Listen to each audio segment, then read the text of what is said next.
Imagine a book so strange, so baffling, that for more than 6 centuries no one, not scholars, not scientists, not even World War II codebreakers, has been able to read a single word of it.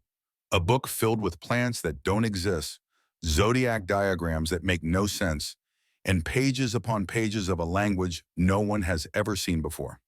This is the Voynich Manuscript, often called the most mysterious book in the world.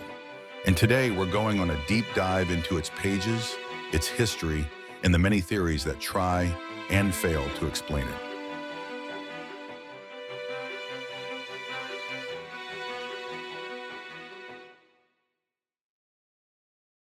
Our story begins in 1912.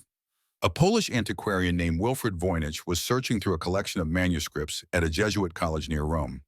Among the Latin tomes and medieval texts, one volume stood out. It was bound in vellum and filled with around 240 pages of handwritten script. Voynich immediately knew he had found something extraordinary. But extraordinary didn't mean understandable. The words weren't in Latin, Greek, or any recognizable tongue. Voynich thought he had stumbled upon the lost work of the medieval genius, Roger Bacon. That would have made it priceless. But we'll see later, he was wrong. When you flip through the Voynich manuscript, you're met with 5 main types of illustrations. Botanical, pages of plants, some resembling known species, but many entirely invented.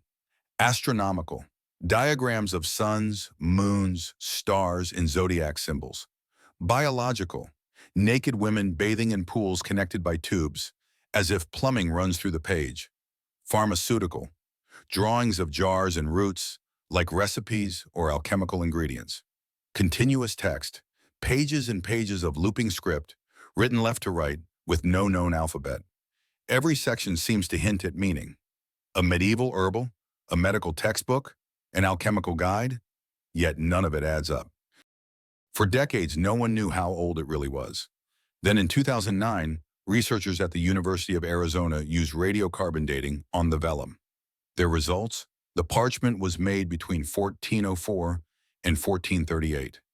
That places the manuscript firmly in the early Renaissance, and it rules out Roger Bacon, who died in 1292.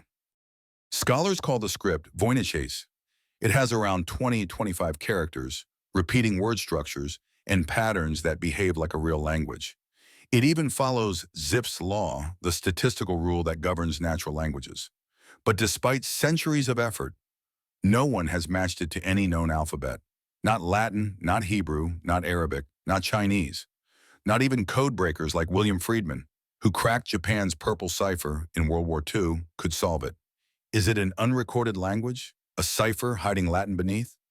Or an elaborate hoax, just convincing enough to look real? If the words fail us, maybe the pictures can help, but they're just as confusing. The plants, some look like composites of multiple species, stitched together into hybrids. The zodiac, Capricorn drawn as a goat with a fishtail, and other signs surrounded by bathing women. The jars and recipes, suggesting some link to medicine or alchemy. One theory says it was a women's health manual, which might explain the bathing imagery. Another suggests an alchemical guide, with plants and stars tied to magical healing. But without the text, we're left guessing. The Voynich manuscript has spawned countless theories, some more credible than others.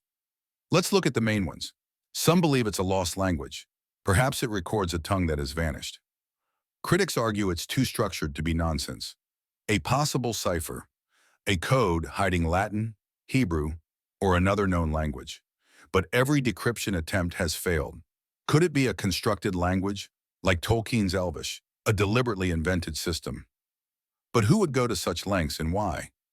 Or is it a hoax? Maybe it was designed to fool a wealthy patron into buying secret knowledge. Yet its consistency suggests enormous effort. And then there are the fringe theories, that it's extraterrestrial, Atlantean, or even time travel. Fun but not supported by evidence. So why does this strange book captivate us? Partly because it represents the limits of human knowledge. Here we are in the 21st century with artificial intelligence, quantum computing, and DNA sequencing, and still, this book refuses to yield. It reminds us that history still holds secrets, that not everything is explained, and perhaps that's why the Voynich continues to inspire both serious research and wild imagination. Today, the Voynich Manuscript rests at Yale's Beinecke Library, cataloged as MS 408. It has been digitized and is freely available online for anyone to explore. Amateur sleuths, scholars, and hobbyist cryptographers still pore over its pages. And every so often, headlines pop up. Scholar claims to have cracked the Voynich code. But so far, every bold claim has collapsed under peer review. The book, stubborn as ever, keeps its silence. So what do we make of it? A lost medieval compendium? A brilliant hoax? Or a voice from the past we simply don't have the key to hear? Whatever the answer, the Voynich Manuscript continues to do what it's always done: inspire wonder, curiosity, and a little bit of frustration. Perhaps that is its true legacy. And until someone finally cracks the code, it will remain what it has always been: history's most mysterious book. We hope you enjoyed this dive into the Voynich Manuscript. Please subscribe to our channel for more deep dives into history. You can also explore our classes at foreverscholars.com. Keep learning and stay curious.